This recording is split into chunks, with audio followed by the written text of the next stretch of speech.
This is the Go Wellness Collaborative. We have some of the most just amazing functional medicine, peptide, regenerative medicine experts here.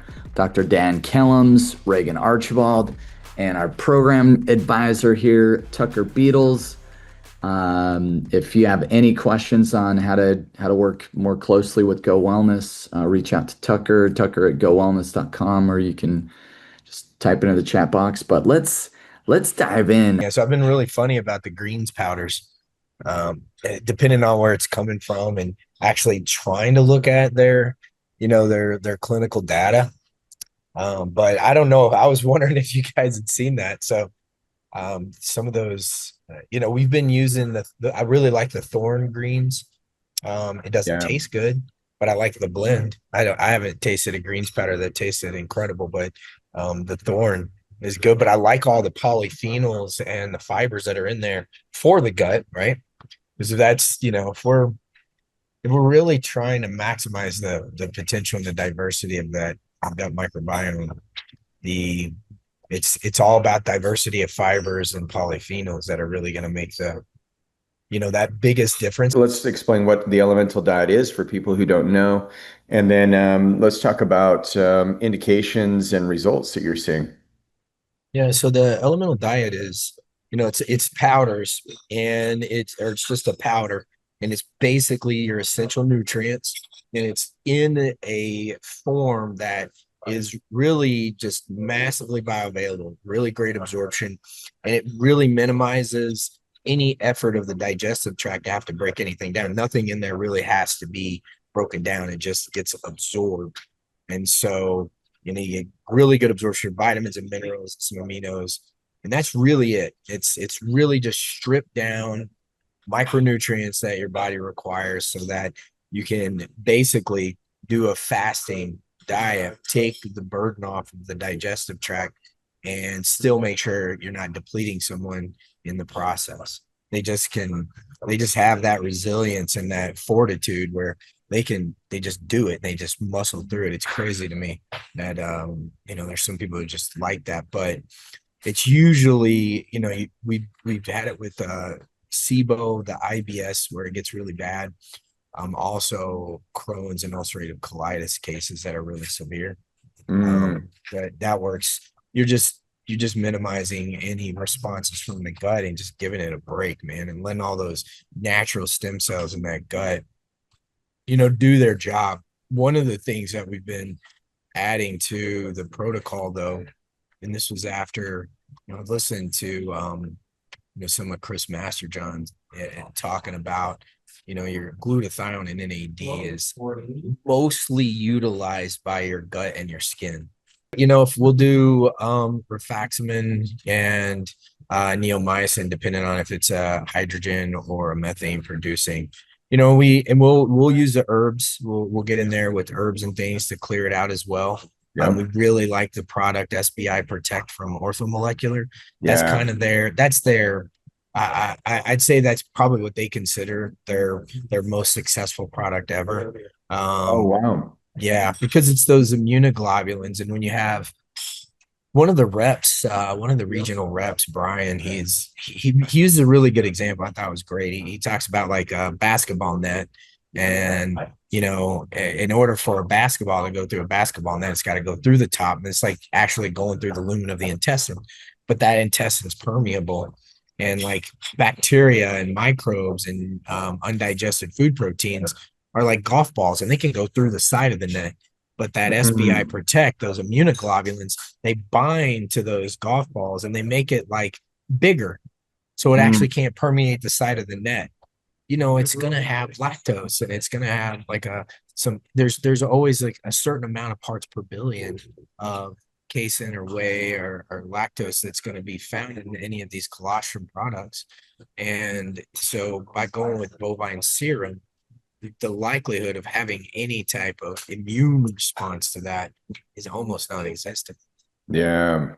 And do you dose it heavier? I mean, I know the typical dose is 3 capsules per day on the SBI Protect.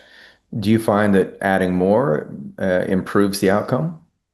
Well, usually that's a great question. Where we really will titrate up with it is SBI Protect is incredible for chronic diarrhea. And so what you can do is you start somebody on 3 capsules a day, and you start titrating up until their diarrhea slows down.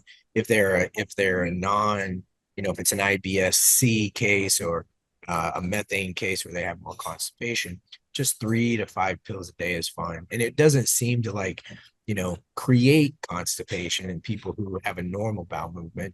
So you can go like 3 to 5 capsules a day, but we'll have some people that are on 4 capsules 3 times a day with these chronic severe diarrhea cases. The frustrating thing about FMT is it's not cheap, but as far as the application goes, there's novel things, and there's going to be a certain percentage of your patients that just don't respond to the elemental diet, the SBI Protect, using some of the detoxification and reinoculation protocols like from Cellcore or Apex Energetics. And this is where FMT, we've kicked it off. We have about 10 clients using it now. And the confusion is in the beginning, every client I was calling Jason, I'm like, okay, how do I dose this? How do I use it? And so we can talk about that a little bit, but if any of you are using it, love to hear your insights on it. But the first thing is if somebody's got a really severe case, they've got 4 or more infections. We had a client that had 2 Klebsiella species, and then Citrobacter and Candida. And he had a lot of acid reflux. He had eosinophil esophagitis, and had it for years. And we were trying other therapies on him, and it would help. So what we did is we got him on an antibiotic. We got him on antifungal, and nystatin, then we in talking to Jason, he's like, okay, give him 3 days after he's off of the medications, and then introduce the FMT. But day one was an entire bottle, 30 capsules. And I was like, for real? Tucker, do you want to talk about let's use your yard analogy. We'll hear it from the horse's mouth here. Oh man. So disappointed because my neighbor Bob has the best yard in the neighborhood and I'm right next to him. And, You're disappointed. How about Bob? How does he feel? right. He's the one that points it out to me, of course. He's like, I'm seeing some weeds coming over. Yeah, they've been doing a lot of construction by my house. So when I bought my house a couple years ago, the yard was great. Like the people that owned it before were retired, planted rose bushes, the whole beautiful thing. Uh, I did not take care of it the same way that they did, that's for certain. And first home, so when do I turn my sprinklers on? Yeah, sometime. I didn't really know how to take care of it. So over the last couple years, there's been a bunch of weeds that have come up. The grass is dying. With the construction blowing seeds and everything over, there's all kinds of things happening. The rose bushes and everything else in the planters died. And yeah, so for me, it's like, cool, I need to just start fresh. Let's rip it all out. Let's lay down whatever we need to lay down as far as like weed prevention, and let's make sure all the sprinklers are lined up and working and going where they need to go. And plant some new grass, kind of redo the landscaping. Just get it back to its optimal state. So sometimes we got to clear things out before building up new. So Tucker's ordered a bunch of FMT, and he's just going to sprinkle it around his yard, and then we'll see what plants come up. I'm expecting a great result. It's very expensive manure, but it should work great. I had a client that she had C. diff. She treated it a few years past with antibiotics. She had a recurrence of it, treated again with antibiotics, came to see us. She weighed about 85 pounds. I mean, she was in her 60s, so weak, no nutrients. I mean, if you think of hallmarks of aging, loss of nutrient sensing, loss of proteostasis, those are 2 of the biggest hallmarks. And that's exactly what poor microbiota health does. And it wasn't until we got in touch with her GI doctor, we're like, can you please do FMT for her? She'd never heard of it. No one had even talked to her about this therapy. This was maybe 12 years ago, and had a GI doctor that I was working with. And I'm like, hey, who does FMT? So we had to send her to a hospital network here in Utah, and they did it. And within like 24 hours, she felt like a new human. Like her energy came back, the color came back into her face. She wasn't anxious all the time. I mean, she was basically developing psychosis because she had no nutrients in her brain. And it was devastating to see. And I was like, well, I think this is life or death here. And it was that FMT that solved the problem. So as a group, as Go Wellness, one of our things is we want to innovate. We want to find the leverage therapies that get people healthiest, the fastest, with no downside of their future. Have you learned anything new about that? I mean, is that theory accurate? I mean, is there a new evidence that you found? As far as what specifically? The mitochondria, being evolved bacteria that's migrated from the gut. Yeah, I mean, it's still the hardest evidence that supports that is the bacterial or the mitochondrial DNA. That mtDNA is not of our origin. It's not of human origin. It's not even.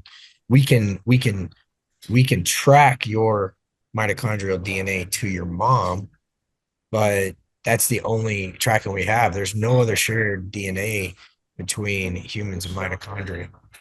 Man, isn't That's that cool? crazy. And the DNA is in a circle. It's in a disc, and that's the same way that bacterial DNA is found.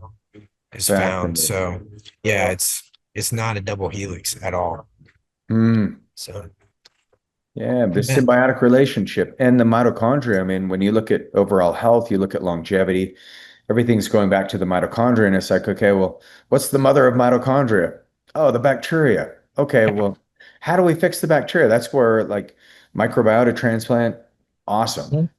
And Mhm. this is what I'm calling the bypass. The microbiota bypass is just FMT. It's um, just get it reinoculated, make a Yeah. smoothie. And that's where, Dan and I, our friendship has all been built around us being able to learn from each other, feed off of each other. And this is just, this is a possibility for another evolution in medicine. It's like using the therapies that are more nuanced. They're not really looked at for in major medicine because they're trying to isolate things down. They're trying to have a double-blind clinical study. It's like, oh, FMT is only indicated for C. diff. What we're learning is absolutely not. I mean, just the case studies that Jason had, thousands of autistic kids, people with learning disabilities, behavioral issues completely changing, not to mention the clients that he's had with Crohn's, ulcerative colitis, any kind of IBS, IBD. Like I just see medicine is so exciting now, and I see FMT as just similar to stem cells. When you drop stem cells in somebody's body, they just feel better. They start behaving better. Now you go FMT, you're going to see the same kind of expression. So it's our job to create medicine 4.0. Like Dan Sullivan said in his rules of life, he said, rule number one is everything's made up. Rule number two is no one's in charge. And rule number three is life isn't fair.